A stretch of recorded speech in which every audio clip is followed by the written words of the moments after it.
Dear students, जैसा कि lockdown के चलते आपको पता है कि सभी स्कूलों के द्वारा ऑनलाइन क्लासेस का आयोजन किया जा रहा है। तो इसी के तहत हमारा आज का टॉपिक इंग्लिश सब्जेक्ट के अंतर्गत वॉइस है। तो वॉइस को हिंदी में वाच्य कहा जाता है। तो वॉइस की डेफिनेशन क्या है, तो इसके बारे में हम आपको बताने जा रहे हैं। Voice is the form of a verb that denotes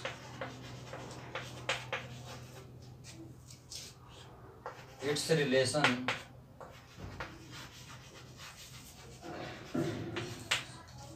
to the subject or the object in a sentence।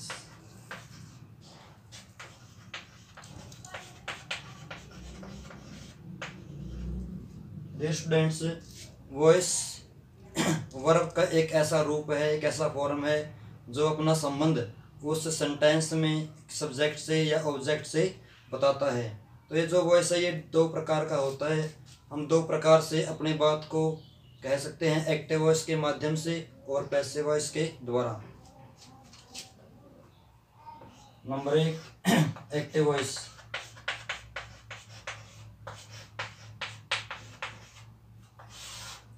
Active voice को हिंदी में कर्तरी वाच्य कहा जाता है। कर्तरी वाच्य।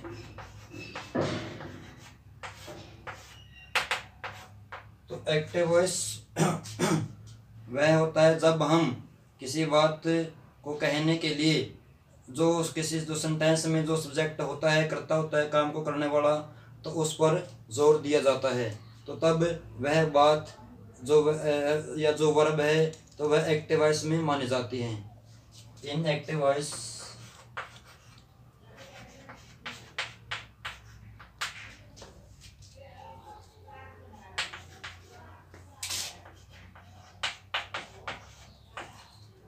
the verb is directly related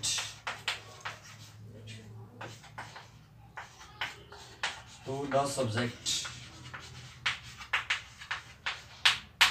active voice में जो वर्ब होती है वह डायरेक्टली उस सेंटेंस के सब्जेक्ट से रिलेटेड होती है। फॉर एग्जाम्पल,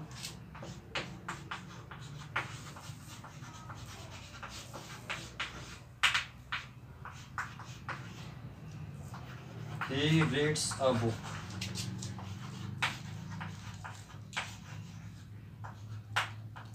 तो डियर स्टूडेंट्स, जो ये हमारा सेंटेंस है he reads a book, तो इसमें जो ही है तो ये इस सेंटेंस में सब्जेक्ट है, रीड्स वर्ब है और जो ए बुक है तो ये ऑब्जेक्ट है।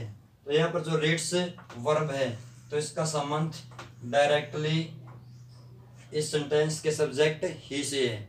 तो इस प्रकार ही रीड्स अ बुक, वह पुस्तक पढ़ता है। तो ये बात है जो हमने एक्टिव वॉइस के माध्यम से कही है। तो एक बार मैं आपके लिए रिपीट कर रहा हूँ कि जब हम किसी बात को एक्टिव वॉइस में कहते हैं तो उसमें वर्ब का संबंध उस सब्जेक्ट के उस सेंटेंस के सीधे सब्जेक्ट से होता है। जैसा कि ही रीड्स ए बुक, वह पुस्तक पढ़ता है। तो एक्टिव वॉइस का प्रयोग हम जब करते हैं जब यह इस बात पर बल दिया जाए कि इस सेंटेंस में काम करने वाला कौन है, कि काम किसके द्वारा किया गया है। जब सब्जेक्ट पर डायरेक्टली हम स्ट्रेस करते हैं तो वह बात और जो है जो सेंटेंस में तो एक्टिव वॉइस में कही जाती है। तो डियर स्टूडेंट्स, पैसिव वॉइस को हिंदी में कर्मवाच्य कहेंगे। तो पैसिव वॉइस का प्रयोग कब किया जाता है, तो जब हमें यह दिखाना हो कि काम करने वाला कर्ता नहीं है, यानी कि हमारा जो मेन इंटरेस्ट है वो सब्जेक्ट में नहीं होता, बल्कि इस बात में होता है कि क्या काम किया गया है, यानी कि जो ऑब्जेक्ट है, कर्म है, तो उस पर जब हमारा पूरा इंटरेस्ट होता है, तो जब क्या काम किया गया है सेंटेंस में इस बात पर जोर हो, तो वह बात पैसिव वॉइस यानी कि कर्मवाच्य में कही जाती है। इसकी डेफिनेशन देखें पैसिव वॉइस की। When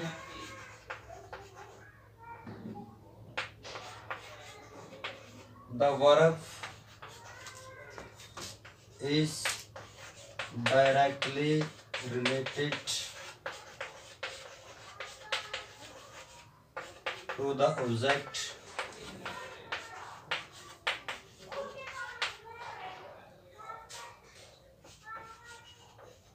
that sentence is said to be in the passive voice।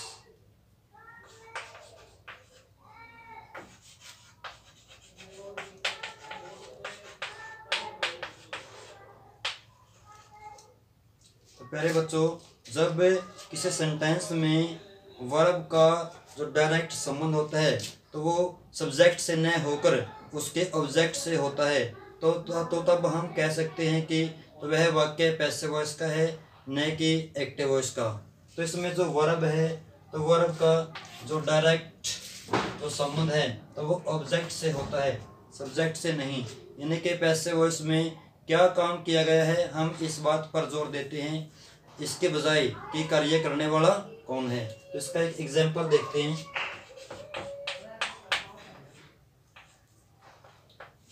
A book is red by him. तो जैसा कि हमने पीछे एक्टिव वॉइस में एक एग्जांपल लिया था कि ही रीड्स ए बुक, तो वह पुस्तक पढ़ता है। तो इसमें जो काम करने वाला था वो सब्जेक्ट, वो जो उसका प्रोनाउन वो ही था, तो सब्जेक्ट उसमें ही था। यानी कि हमने उसमें ये बताया था कि काम ही के द्वारा किया गया है, काम करने वाला ही है। तो पैसिव वॉइस में हमारा जो मुख्य इंटरेस्ट है वो काम क्या किया गया है। तो जैसा कि सेंटेंस है a book is red by him, तो कि पुस्तक उसके द्वारा पढ़ी जाती है। तो यहाँ पर पुस्तक पढ़ी जाती है, पुस्तक को पढ़ा गया है, तो इस बात पर हमारा जो मेन फोकस है इस बात पर हम जोर दे रहे हैं। तो इस प्रकार ही रीड्स ए बुक, तो हमने इस सेंटेंस को a book is red by him तो इसमें चेंज करके तो उस एक्टिव वॉइस सेंटेंस को पैसिव वॉइस में चेंज कर दिया है। तो प्यारे विद्यार्थियों, तो इसका मतलब ये है कि इस सेंटेंस में जो काम है वो उसके द्वारा किया गया है, बाय हिम उसके द्वारा। तो डियर स्टूडेंट्स, हम इसका एक एग्जांपल और लेते हैं। Mohan pledge hockey.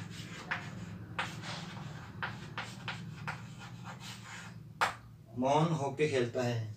तो इस सेंटेंस में ये जो सेंटेंस एक्टिव वॉइस का है तो इसमें तीन पार्ट आए हैं। एक मोहन प्लेज हॉकी, तो मोहन सब्जेक्ट है, प्लेज वर्ब है और हॉकी इसका ऑब्जेक्ट है।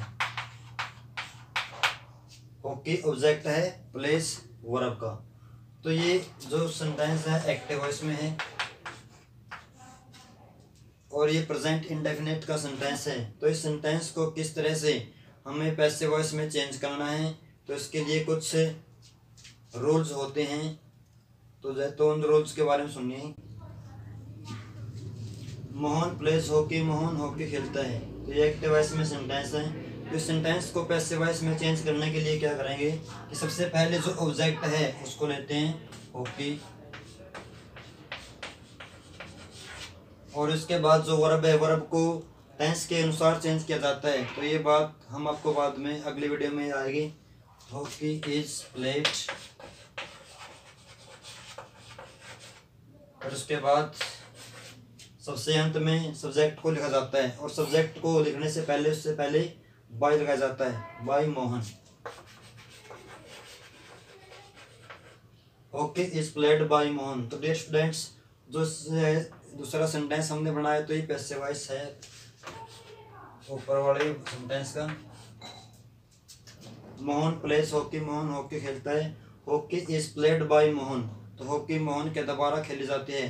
तो जैसे कि अगर मीनिंग के हिसाब से हम इस सेंटेंस को देखते हैं तो पहले वाले एक्टिव वॉइस वाले सेंटेंस में काम किसके द्वारा किया गया है, काम करने वाला कौन है, मोहन है, तो मोहन पर जोर दिया जाता है, मोहन हॉकी खेलता है। और पैसिव वॉइस वाले सेंटेंस में hockey is played by Mohan, hockey Mohan के द्वारा खेली जाती है।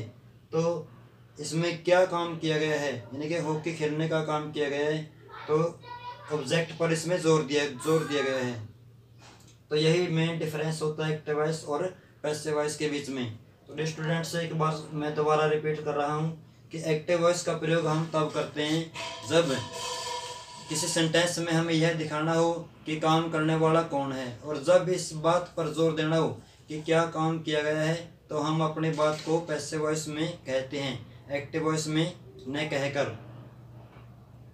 तो प्यारे विद्यार्थियों, आज की वीडियो में बस इतना ही। Thank you.